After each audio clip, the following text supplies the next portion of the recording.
pensiamo che la politica debba nascere dalla dialettica. Il nostro partito non ha organizzato un incontro o comunque un confronto tra lui e Bersani, e allora noi abbiamo deciso di invitare Renzi. Siamo in crisi, i giovani speriamo che risolvano loro qualcosa. Beh, quella classe politica che da 20 anni è sempre la stessa e che non si schiode, non si muove, noi pensiamo che sia arrivato il momento di dire con lealtà, con libertà, con rispetto: signori, quello che avete fatto, adesso anche basta. Si chiamano bambozzoni.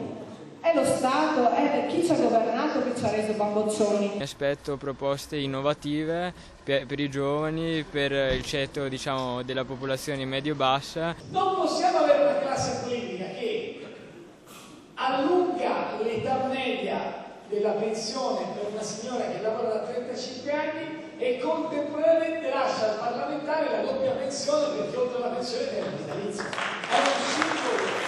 Non lo so se sarai il salvatore, dipenderà dai fatti, dalla tua coerenza con quello che dici e con quello che farai.